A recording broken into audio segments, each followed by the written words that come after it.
salut à tous, c'est l'élevage du 22. Donc aujourd'hui on se retrouve sur cette nouvelle vidéo pour parler de toutes les naissances qu'il y a eu à l'élevage ces temps-ci. Des naissances que vous avez déjà vues et d'autres qui se sont déroulées des semaines après que j'ai fait la vidéo. Donc ça va faire un mois bientôt que j'ai pas fait de vidéo, je crois bien. Donc il y a eu pas mal de naissances. Là comme vous pouvez le voir, on a les premières naissances chez Poussin. Donc je vais pas vous faire attendre plus. Déjà on voit un petit ici. Donc la petite maman, c'est ma poule frisée. Et voici les bébés.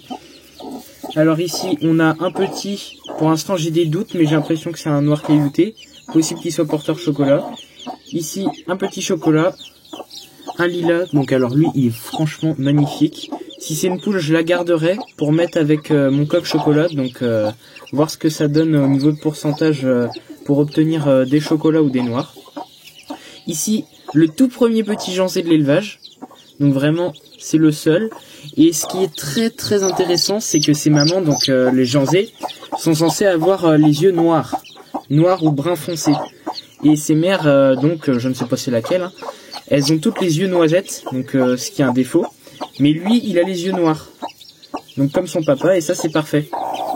Ici, alors pour moi c'est un petit bleu, vous me dites ce que vous en pensez, mais un bleu très foncé. Hein. Parce que si on compare un petit noir caillouté, alors déjà il faut que j'en retrouve un. Donc lui c'est le dernier né, lui c'est un noir caillouté, ça se voit. Alors que lui, j'ai l'impression qu'il est plus clair. Après je sais pas si ça va trop se voir à la caméra. Donc lui, pour moi c'est un bleu, lui c'est un noir caillouté. Donc voilà, ça fait 6 poussins en tout. Des petits pékins, chocolat, lilas, noir caillouté, bleu. Et un petit noir de janzé qui est né. Donc cette fois-ci il n'y aura pas de barbu d'envers, je sais pas qu'est-ce qu'il y a eu. Mais sur les deux portées, les barbus d'envers, les œufs n'ont pas marché. Ils se sont arrêtés en plein milieu. Donc tant pis. J'ai pas compris pourquoi. Ils se sont arrêtés vers 2 semaines et demie de se développer. Et après, bah, plus aucune nouvelle. Donc j'ai cassé les œufs et ils étaient morts dans l'œuf. Donc ici, c'est une naissance un peu plus récente. Alors j'ai dû mettre un petit bout de plastique là parce qu'il y a un trou dans la trappe pour éviter qu'il passe, comme vous pouvez le voir. Alors ici, on voit bien la différence par rapport au chocolat que j'ai montré tout à l'heure. Ici, c'est un petit lilas. J'ai l'impression qu'il va être caillouté. Donc ça va être joli. Si c'est une poule aussi, je vais peut-être garder. Je garderai forcément un lilas, je pense, pour faire le test au niveau des pourcentages que je peux obtenir avec d'autres couleurs. Parce que le lilas, c'est un coloris qui est très peu documenté et du coup, on ne sait pas trop qu'est-ce qu'on peut obtenir en mettant du lilas avec du chocolat, du noir, du bleu. Et vu que c'est un coloris qui n'est pas homologué, bien sûr, il n'y a pas eu trop de travail là-dessus. Et juste derrière, le seul petit poussin Barbarie sûrement qui va naître et que je vais garder si c'est d'une poule pour continuer à faire des couvées. Mais que je mettrai chez les pékins.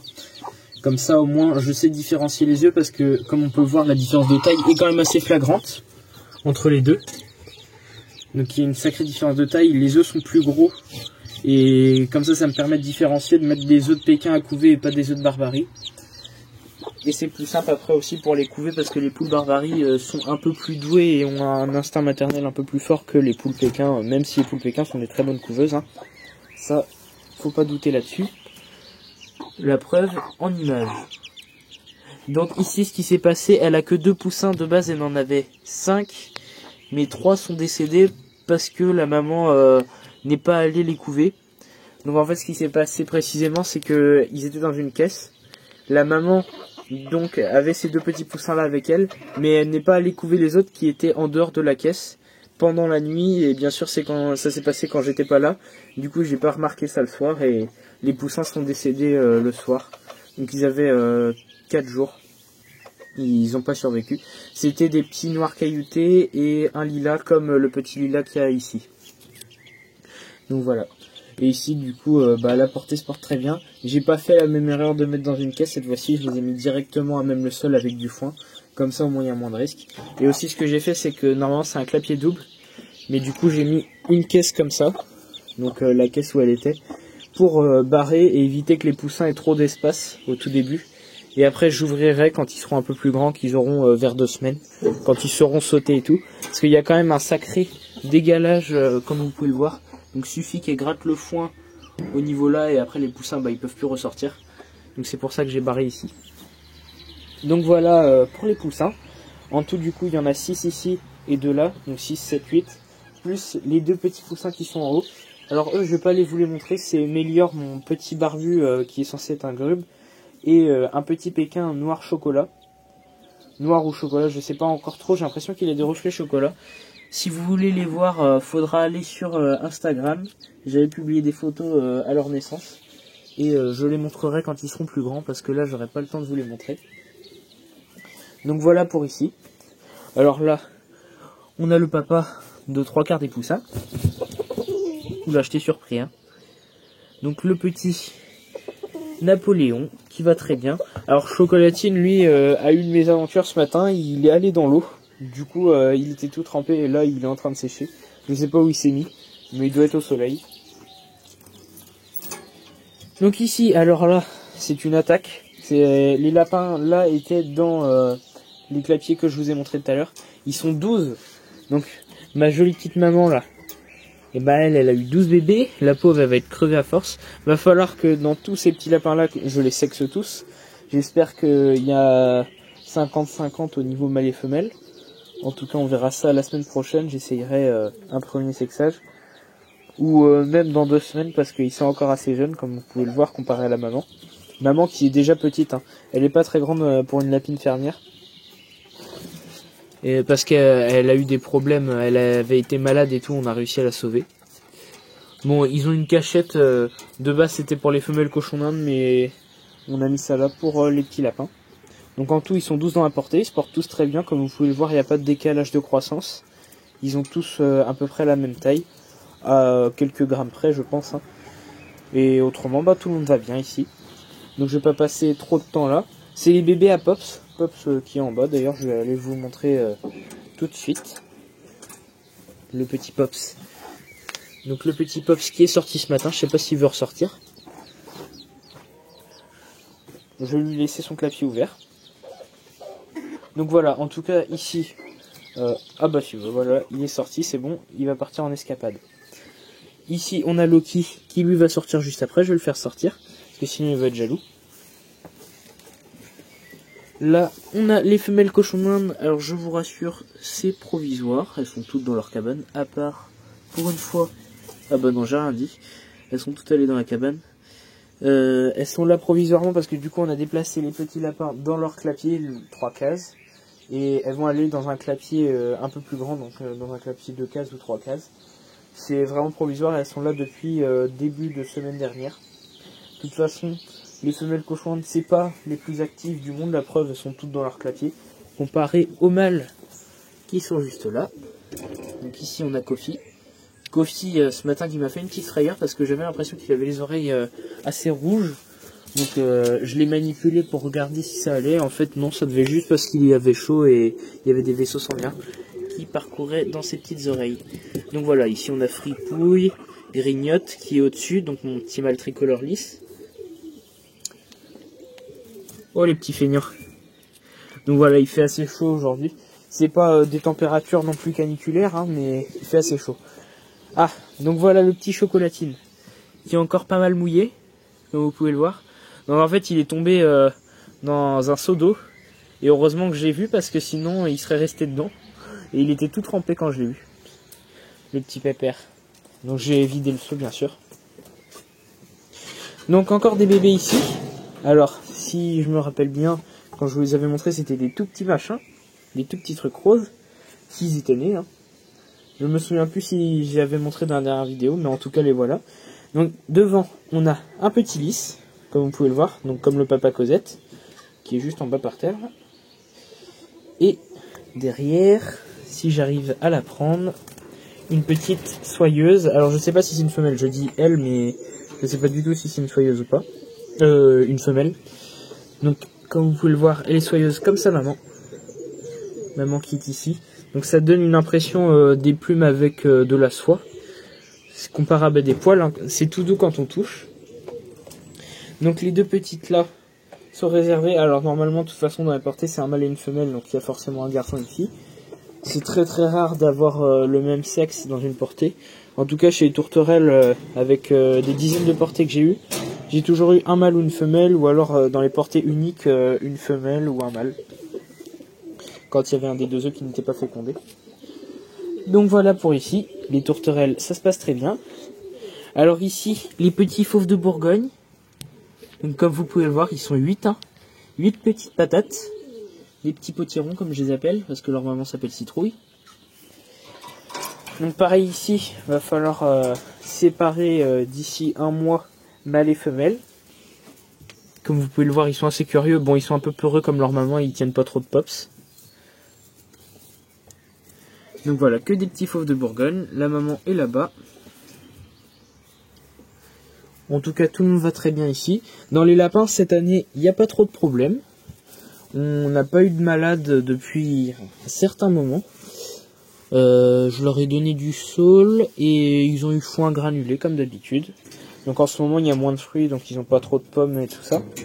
Les pommes, c'est surtout en automne-hiver. Tiens, bah d'ailleurs, en parlant de saule, il reste une feuille.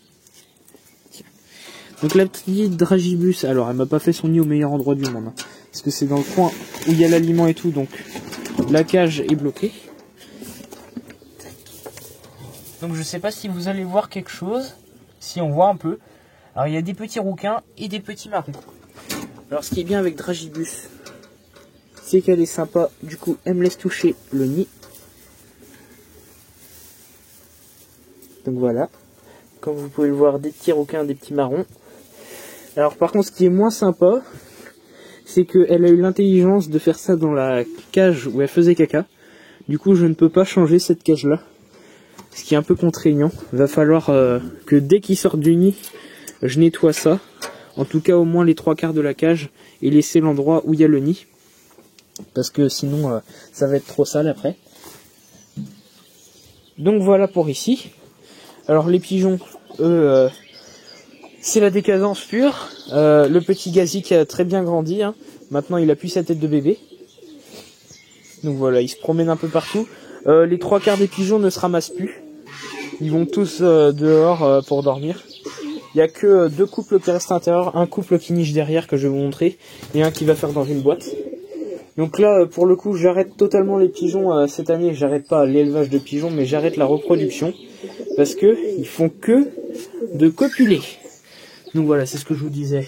Là, le mâle qui recommence, qui a eu les bébés qui sont sous lampe chauffante que je vous ai parlé tout à l'heure. Et ici, alors là, ils sont pas là, mais tout à l'heure, il y avait le couple, le jeune couple. Donc elle et lui, ils font que de faire des bêtises. Donc lui, c'est un petit mâle. Ou lui, c'est mon petit recoups. Donc voilà, il est assez tenace. Il s'en fout un peu de moi parce qu'on a fait que de le prendre quand il était jeune. Donc il fait un peu le con. Donc voilà, hein, il fait tout le temps ça. Ça fait pas mal hein, un pigeon. Franchement pour le coup. Alors c'est ce que je disais, à chaque fois quand mes poules se mettent à couver, c'est en chaîne. Du coup, là on a Pelote qui s'est mise à couver, la Frisée s'est mise à couver, Chouquette a suivi, après c'était au tour de Bobine, et Triskel pour finir. Alors ce que j'ai fait ici, c'est que je leur ai laissé 4 œufs. Il y a 4 œufs en tout. Ouais, 4. Donc il y en a là, regardez. Tac. C'est des œufs qui sont en cours de développement, donc que des œufs de Pékin et de Barbarie. Et ce que je vais faire, c'est que vu que elle, je sais pas comment elle couve, je vais mettre tous les œufs de Triskel et ceux qu'elle couve là sous elle, voir ce que ça donne pour sa première couvée. Et Chouquette qui m'a déjà fait 2 couvées, des très belles couvées avec plein de poussins. Je crois son record c'était 9 ou 10. Bon, c'est pas le plus gros de l'élevage, le plus gros ça aurait été 12 ou 14 poussins. Et Triskel ici qui m'a fait 2 couvées l'année dernière, dont une de 6 poussins et c'était l'une des premières. Alors elle, pour l'instant c'est elle qui a la charge de couver la plupart des œufs. Œufs qui sont tous fécondés là. Mais le problème c'est qu'il y en a qui sont à des stades différents. Donc heureusement les stades les plus avancés je serai là. Mais le reste je serai pas là. Donc ça sera des couvées qui seront mises en clapier directement avant de naître. Et en espérant que la plupart arrivent à sortir tout seul. Parce que dans la couvée que je vous ai montré là-bas, j'ai dû en aider 2 sur les 6 quand même. Donc c'est pas rien, si j'aurais pas été là, il y en aurait eu que 4 des petits poussins nets. Les autres seraient morts dans les œufs. Donc ça arrive assez couramment, ça dépend de la poule aussi, de l'hygrométrie, de la chaleur qu'elle donne. Mais là, pour le coup, les Pékins, je leur fais assez confiance, surtout à Choukat, parce que Choukat, elle a déjà fait 2-3 couvées. Elle est assez âgée maintenant, elle va avoir 6 ans l'année prochaine. Parce que quand je l'ai eu, elle avait déjà 3 ans. Autrement, bah, Napoléon qui traîne du coup tout seul avec Chocolatine. Hein, les deux sont ensemble quasiment tout le temps maintenant. Il y a Pops là-bas. Il y a Pops qui est en train de courir.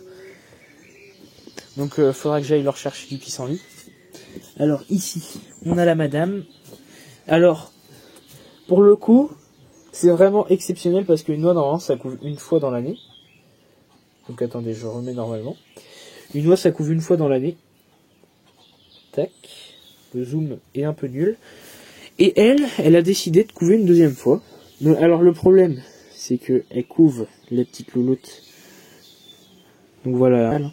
Donc le problème, c'est que elle a une conjonctivite, donc je suis obligé de lui mettre des gouttes tous les jours. Donc elle en a eu hier, elle va en avoir aujourd'hui encore. Et ce que je comprends pas, c'est qu'elle couve depuis mercredi. Elle avait 3 œufs. Et là, il y en a 6. Donc ça veut dire que l'autre pond dans son nid. J'espère qu'il n'y aura pas trop de décalage. De toute façon, normalement, je serai là pour les naissances. Donc ça devrait bien se passer. Et au pire, je serais déjà très content si elle arrive à amener 2-3 petits oisons. Ça serait déjà très bien pour une première. Parce que elle, si vous vous souvenez, elle a foiré sa couvée. En fait, les œufs, elle avait commencé à couver 2-3 jours. Et après, elle avait arrêté. Et elle venait une fois sur 2. Sauf que là, du coup, elle est sur les œufs depuis mercredi. Il va falloir que je lui mette à boire et à manger à côté parce que sinon elle va perdre vachement de poids. Mais voilà, elle est gentille. Hein. Quand on lui parle, elle sait qu'on va pas aller lui faire de mal et quoi. De toute façon, regardez, je peux mettre la main. Tac. Des beaux œufs comme ça. Donc des gros œufs. Hein. Ça fait bientôt 3 fois la taille d'un œuf de poule. Un œuf de poule standard. Parce que si on prend à côté d'un Pékin, ça fait 4 fois sa taille. Donc voilà. Pour ici, j'ai terminé. Donc tourterelle. Alors vous avez vu d'ailleurs, je vous ai pas trop montré. J'ai montré juste comme ça avec la caméra, j'en ai pas parlé. Les tourterelles qui étaient avec les barbus sont dans la cage des pigeons maintenant. Et c'est provisoire ici aussi, du coup c'est comme pour les cochons d'Inde. Parce qu'en fait, Ragnar, avec la période de reproduction, il est totalement starlouse. Et du coup, il s'en prend à mon mâle tourterelle qui avait perdu pas mal de plumes. Alors je sais pas si je vais pouvoir vous montrer comme ça. Il avait perdu pas mal de plumes sur le dos. Et au niveau du cloaque, et il y avait même un peu de sang. Donc j'ai préféré ne pas prendre de risques et je les ai mis là provisoirement. Va falloir que je fasse de toute façon le béton d'un volière. Comme ça je pourrai mettre les 2 couples de tourterelles dans la volière directement. Donc d'abord commencer par mettre les 2 femelles et après les 2 mâles pour éviter qu'il y ait des problèmes d'interaction. Parce que les tourterelles, surtout les mâles, quand ils se connaissent pas, c'est vachement agressif. Ça paraît pas comme ça, mais entre pigeons et tourterelles, le plus agressif c'est les tourterelles. Donc voilà pour ici. Là on rentre dans le parc des oies de Franconie, enfin des jarres de Franconie du coup parce que l'oie est en haut. Je vais peut-être aller vous la montrer après, rapidement parce que j'ai pas trop le temps. Donc alors ici, il y a les janzés. Les janzés qui sont ici. Il n'y a plus qu'une counue noire avec, parce que il y en a une, pour ceux qui n'ont pas suivi, qui est décédée. Et bah il reste plus que celle-là. La rousse est restée, alors j'ai fait exprès de la mettre avec Philéon. Philéon qui est ici avec les 2 jarres. Mes 2 gros pépères. Alors les poules par contre c'est une très bonne question de où elles sont. Je pense que si elles vont m'entendre elles vont venir. Surtout Églantine ma coucou. D'ailleurs je sais même plus si j'avais montré dans la dernière vidéo si je les avais montrées. Parce que justement j'avais fait une vidéo exprès pour elles. Donc voilà, Églantine, Amandine et la counue blanche. Ils sont toutes les 3 là. Alors il manque la Azur. La Azur doit être en train de se promener avec le coq. Je les vois tout au loin dans le terrain. Là elles sont en train de chercher dans les fougères à manger. Donc voilà, elles sont casanières, elles restent par là. Elles vont pas trop loin. Alors j'ai des problèmes en ce moment niveau œufs. Parce que Églantine m'a pondu une dizaine d'œufs depuis qu'elle est arrivée. Pour notre chère Noiran qui s'appelle Amandine, elle a dû en pondre 5 maximum. Et par contre la Azur, bon, elle c'est facile à voir ses œufs qui sont bleus. Elle n'en a pondu que 4 depuis qu'elle est arrivée, donc c'est quasiment rien. Et en fait la seule qui pond tous les jours, bah, c'est la counue blanche que vous avez devant vous, la counue blanche herminée noire, qui devrait d'ailleurs avoir des petits puisque j'ai pris des œufs que je vais mettre sous chouquette. Mais ça va être fait mercredi. Il y aura une vidéo de toute façon, je pense, explicative des couvaisons que je vais faire. D'ailleurs, la gale des pâtes c'est totalement fini. J'ai réussi à traiter tout le monde, il n'y a plus de problème. Philéon qui n'en avait un peu, c'est bon, il n'a plus rien au patoun. On peut le voir là. Lève tes pattes. Voilà. Donc le beau pépère là, il commence à refaire son plumage. Pareil pour les jarres comme vous pouvez le voir là. Alors par contre on va pas manger le téléphone parce que là je suis en train de filmer. Martin qui aime bien manger le téléphone et Magellan, il fait son sifflotte là. Alors je vais rentrer ici. Les Janzés ont le don pour gaspiller et foutre le bordel dans la volière. Donc vous m'excuserez. Ici. Alors voilà, donc j'avais mis dans leur gamelle, elles ont tout renversé par terre comme d'habitude. C'est des très très belles poules, mais par contre, qu'est-ce qu'elles foutent le bordel. Pareil ici, donc il y a de l'aliment, il y a un machin pour l'aliment, c'est normal, c'est parce qu'on a accueilli 4 nouveaux arrivants. Alors par contre, le truc c'est qu'ils vont stresser parce que j'ai pas l'habitude de les approcher aussi vite. Donc les voilà. Des pintades. Alors j'ai le soupçon, normalement c'est que des mâles parce que l'endroit où je les ai pris ils font que les mâles en vente. Mais j'ai le soupçon qu'il y en aurait une qui serait une femelle. Après à voir avec le champ quand ils vont grandir. Que c'est avec le champ qu'on sait. Bon, j'espère pour vos oreilles qu'ils vont pas gueuler trop. Je vais essayer de les sortir dehors. Alors d'ailleurs faudrait pas qu'elle me casse les œufs parce que j'ai vu qu'il y a des œufs de Janzé là. Tac. Voilà. Donc la Kounu qui est tranquille, toute seule. Donc les voilà les pépères. Donc là on voit bien les mâles, ils ont une sorte de masque avec leur barbillon, ça part vers l'avant. Mais de l'autre côté, là, celle-ci justement, me paraît être une femelle, donc voilà on peut comparer les barbillons. Mâle qui part vers l'avant, femelle qui reste plaquée contre la tête. Et ça, je trouve ça bizarre. À part peut-être un retard de croissance, je ne vois pas pourquoi il serait comme ça. Donc à voir par la suite, hein, on verra bien de toute façon. Normalement, ils sont censés avoir à peu près le même âge. Hein. Ils ont tous quasiment le même âge. Le casque commence à pousser un peu. Sur les 4, je préviens tout de suite d'avance, les 4 vont pas rester, il n'en restera que 2. Parce que je peux pas garder les 4 mâles. Pas pour le fait qu'ils vont se battre, mais parce que je vais prendre 2 femelles avec. Comme ça, il y aura 2 femelles de mâles. Et des femelles qui seront pas noires perlées comme ici, mais qui seront plutôt grises perlure, ou alors choco perlées, à voir. Ça existe aussi en uni, j'ai déjà vu une noire unie, donc ça serait cool d'en avoir une, mais bon c'est compliqué à trouver. Donc voilà, les Janzés qui pondent très bien, je vais aller ramasser les œufs tout de suite après. Je vais mettre en pause la vidéo et vous emmener en haut pour vous montrer les oies et les canards, j'ai oublié de montrer les canards aussi. Donc je mets en pause et on se retrouve tout de suite. Donc voilà, je profite quand même du beau temps avant de vous montrer les oies et les chefs pour vous montrer les biquettes. Donc ici Capucine, la petite louloute, qui va très bien. Alors je vais pas pouvoir toutes vous le montrer parce qu'elles sont dispersées un peu partout dans leur terrain. Ici on a Mimi, là-bas on a Love. Love qui s'est rétablie parce qu'elle avait eu de la diarrhée et c'est parce que en fait elles se sont barrées dans le champ de colza à côté à un certain moment et je pense qu'elle a un peu exagéré sur le colza. Donc autrement le champ va falloir faire une fauche hein, parce que comme vous pouvez le voir il y a des orties et des fougères qui poussent, ça m'énerve les fougères. J'en ai absolument partout dans le terrain. Donc là encore ça va parce que comme on peut le comparer, ça va jusqu'à mon genou, mais parfois à certains endroits du terrain, ça monte jusque là, ça peut faire jusqu'à 2 mètres de haut quand elles sont adultes. Donc là on a Popinette, là-bas on a Little. Alors là elles sont moins bouffies à cette époque de l'année parce que du coup, elles ont plus leur poil d'hiver, elles ont plus le poil tout doux. Ici on a le petit Happy, Happy qui est toujours à la recherche d'une femelle. Mon petit pépère. Donc si je lui trouve une femelle noir caillouté ou noir, pour sélectionner après du huckle totalement noir caillouté, ça serait pas mal parce qu'il a franchement un très beau caillouté. Le seul problème qu'il a c'est qu'il a du doré, mais après au bout de 3 générations ça c'est un truc qui peut partir facilement.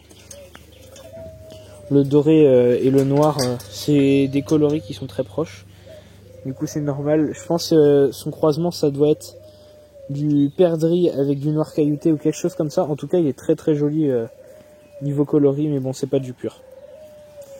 Donc voilà, je vais aller directement vous montrer les canards qui sont dans le jardin.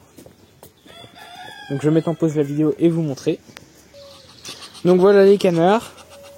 Alors on a Daffy, Nolwenn et Kylie.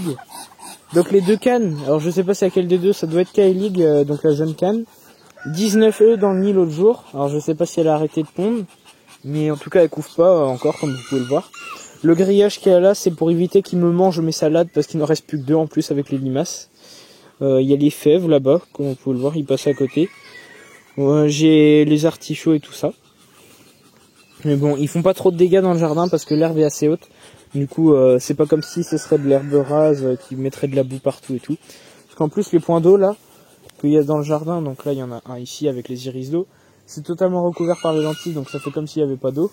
Et celui-là, il est entouré d'orties et de trucs comme ça, donc ils vont pas jusqu'ici. Il y a un joli arôme qui a poussé là. Le mûrier qui est immense. Donc des lianes bientôt qui vont faire 5 mètres de long. C'est vraiment n'importe quoi. Si j'avais replanté des framboisiers aussi, comme ça, ça ferait des framboises pour les animaux. Si je veux en prendre pour le printemps prochain, ça sera super. Donc voilà. Alors, par ici, l'herbe est un peu plus courte et ça serait justement avec de l'herbe comme ça que les canards pourraient faire plus de dégâts. Donc voilà, ici les oies parfois elles viennent. Donc on voit bien c'est bien rasé, c'est comme si ça avait été tondu, mais non c'est les oies qui ont rasé comme ça. Donc ici on a Napoléon. Alors je vais pas les laisser trop venir là après, il faudra que je revienne. Les petits pigeons, alors les pigeons, ça c'est fou quand même, hein, parce que c'est juste un portail, ils peuvent passer par-dessus et tout. Mais si je n'ouvre pas ici, ils ne viendront pas d'eux-mêmes. Il faut que ça soit le portail qui soit ouvert, sinon ils viendront pas en volant, ils viennent en marchant. Donc le triganino, c'est un pigeon type poule, donc ça porte bien son nom les types poules, parce que du coup ils vont que en marchant, jamais en volant. C'est plutôt rigolo à voir, parfois au lieu de voler pour se battre, ils sont en train de se courir après. Donc autrement, je vais faire un petit point jardin aussi, donc là je vous ai montré le jardin où il y a les canards, mais j'ai aussi la serre, alors la porte a cassé. Mais ici j'ai des tomates, donc voilà, j'essaie de vous faire un petit zoom pour pas rentrer dedans directement. Donc tomates que j'ai plantées il y a 1 semaine et demie. Il y a 9 variétés différentes, que des variétés anciennes à part les tomates Saint-Pierre qu'on connaît tous dans les magasins. Donc là de la rhubarbe qui avait failli crever l'année dernière qui a repris. Les blettes qui poussent super bien. Là-bas encore des tomates, donc tout la balle. Ici il doit y avoir 5 ou 6 pieds. Je m'en suis fait manger par les limaces, donc j'ai fait le fameux piège à bière.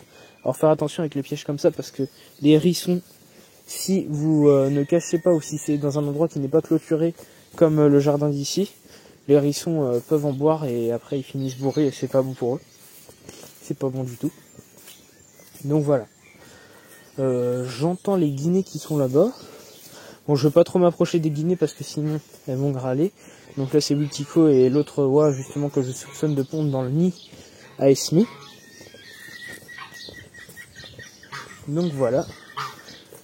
On arrive à l'endroit des barbus et de mon oie de Franconie.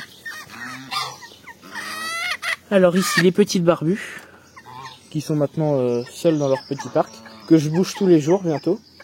Comme ça, elles me font la tondeuse gratuite. Bon, elles ont renversé leur échelle, par contre, il va falloir que je la remette. Donc voilà. Ici, ça c'est fait. Et ici, on a les petits oisons. Les petits oisons qui sont juste ici, donc ils sont à côté de la maison. Comme ça, il n'y a pas de problème pour tout ce qui est rat. Donc, je vous les ai montrés vite fait. Hein. Je les montrerai plus souvent quand ils seront en bas. Et ici, on a le genre de Guinée et son oie. Bon, il est totalement starvé parfois parce qu'il fait que de râler comme ça. En tout cas, j'espère que la vidéo vous aura plu. Et je vais vous dire à la prochaine.